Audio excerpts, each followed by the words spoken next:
Hello class six. आज हम हिंदी 1 से पार्ट 6 संज्ञा पढ़ेंगे। तो संज्ञा होती क्या है? हमने पिछले पार्ट में पढ़ा था कि अ,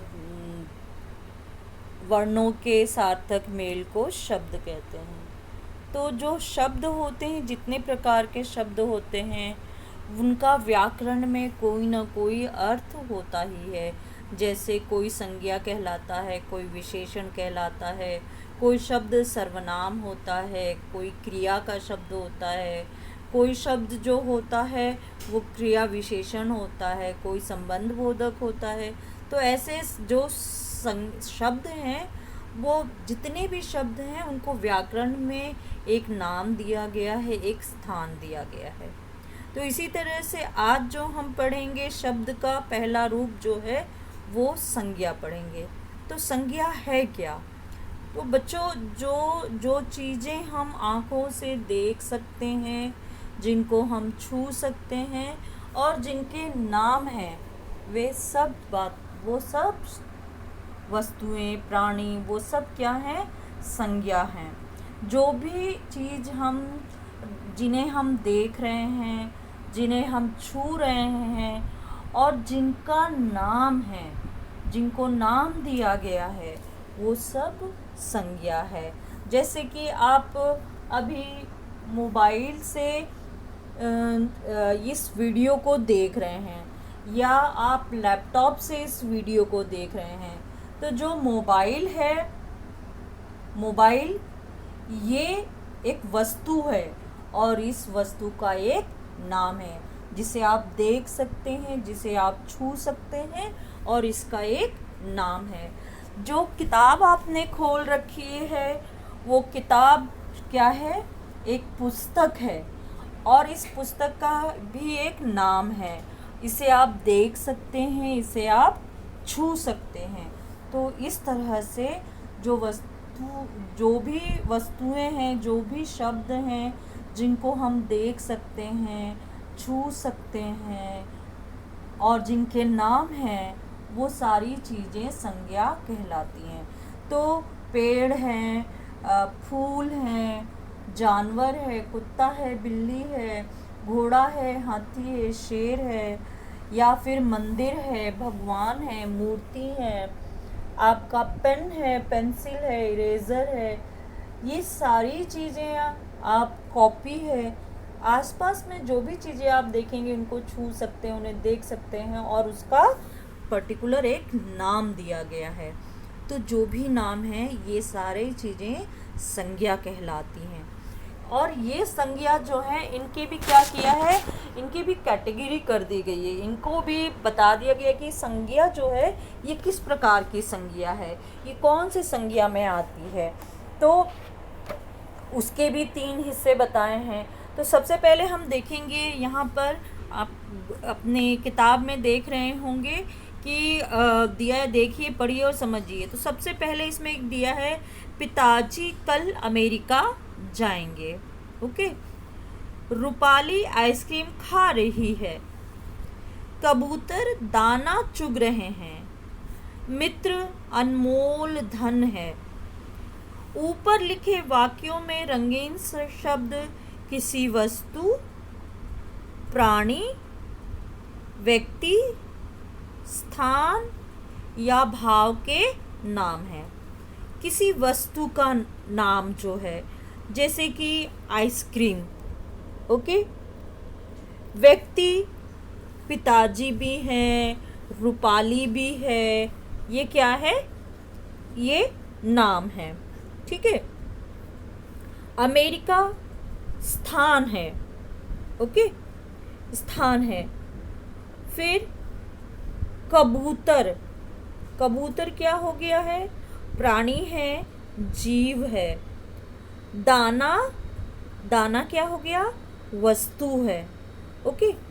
और फिर यहाँ दिया है भाव, भाव क्या है? मित्रता, दोस्ती, ये भाव हो गया।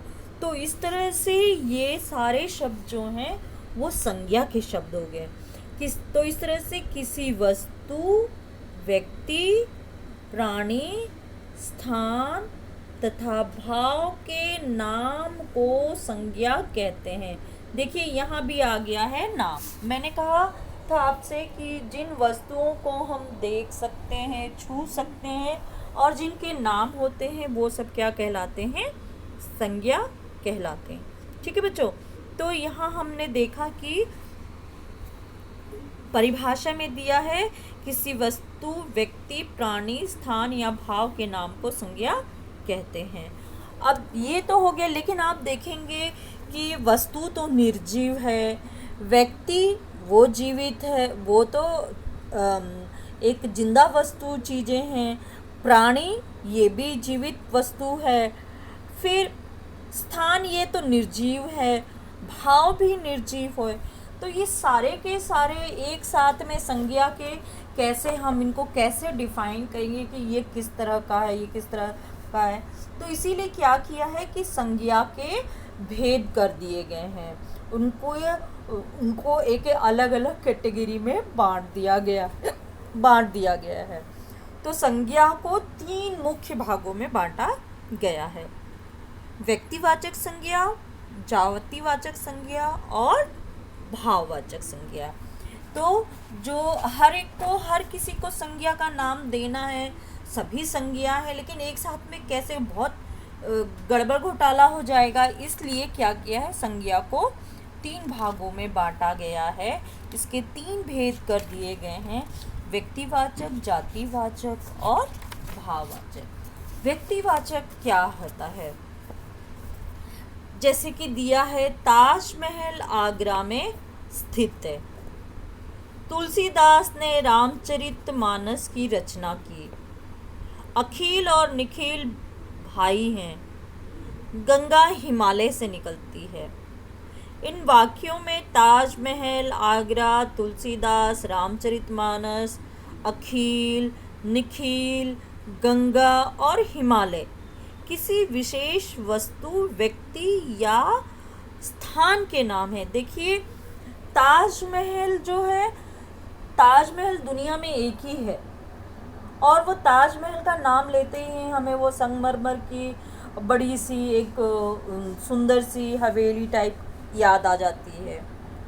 और आगरा, देश में सब जगह आगरा तो नहीं है, या दुनिया में हर जगह आगरा नहीं है, आगरा एक ही जगह है। इसी तरह से तुलसीदास हम जानते हैं कि तुलसीदास कौन थे। तुलसीदास जी ने रामचरितमानस की रचना की थी, तो तुलसीदास ये एक अलग नाम है। और रामचरितमानस ये पुस्तक क्या है, ऐसी दूसरी कोई पुस्तक नहीं है। उसके बाद में है अखिल और निखिल, दोनों भाई हैं। अखिल बोला तो अखिल आएगा, निखिल बोला तो निखिल आएंगे। हम कहेंगे बच्चों इधर आओ, दोनों को कहा, अखिल निखिल दोनों बच्चे हैं, हमने कहा कि बच्चों इधर आओ, तो दोनों आएंगे। या बच्चा इधर आ, कौन आएगा, निखिल आएगा या अखिल आएगा। तो ऐसे में हम उसको नाम से बुला रहे हैं। अखिल को बुलाएंगे तो अखिल आएगा, निखिल को बुलाएंगे तो निखिल आएगा। तो जिसका नाम लिया जा रहा है वो आ रहा है, तो इसका मतलब है वो क्या हो गया है, व्यक्तिवाचक संज्ञा हो गया। गंगा पूरी दुनिया में थोड़ी है, एक ही है गंगा। हिमालय, पूरी दुनिया में हिमालय सिर्फ एक ही है, हर देश में हर जगह पे अलग अलग हिमालय नहीं है, हिमालय केवल एक ही जगह है। इस तरह से बच्चों ये क्या हो गया, व्यक्तिवाचक संज्ञा हो गई। तो किसी विशेष वस्तु, व्यक्ति या स्थान के नाम हैं, ऐसे विशेष नामों को व्यक्तिवाचक संज्ञा कहते हैं। यहाँ पर व्यक्ति का नाम दिया है भगत सिंह, लाल बहादुर शास्त्री, प्रेमचंद, अब्दुल कलाम। अगर इसमें हमने आपका नाम लगा दिया, अजय, विजय, नीरज नाम लगा दिया, दे दिया हमने, वो भी व्यक्तिवाचक में आएगा। लेकिन हमने कहा कि छात्र, कक्षा 6 के छात्र, कक्षा 6 के विद्यार्थी, तो ये आपका व्यक्तिवाचक नहीं होगा। लेकिन कक्षा 6 का रमन, कक्षा 6 का राजू, तो वो क्या हो जाएगा, व्यक्तिवाचक हो जाएगा। ठीक है। स्थानवाचक में कावेरी, दिल्ली, चंडीगढ़, खोड़ा, है ना। तो खोड़ा नाम दिया है हमने उसको, तो ये नाम है इसीलिए वो स्थानवाचक व्यक्तिवाचक हो जाएगा वो। ताजमहल, गीतांजलि, लाल किला, ये सब क्या है, जो स्थान तो हैं लेकिन इनका अपना एक है। इसी तरह से जापान है, टोक्यो है, या फिर स्विट्ज़रलैंड है, ये सब के सब क्योंकि और इनको नाम है इसलिए ये व्यक्तिवाचक संज्ञा में आएंगे। तो जिस शब्द से किसी विशेष वस्तु, व्यक्ति या स्थान का बोध होता है उसे व्यक्तिवाचक संज्ञा कहते हैं। ठीक है बच्चों। इसका दूसरा भाग है जातिवाचक संज्ञा।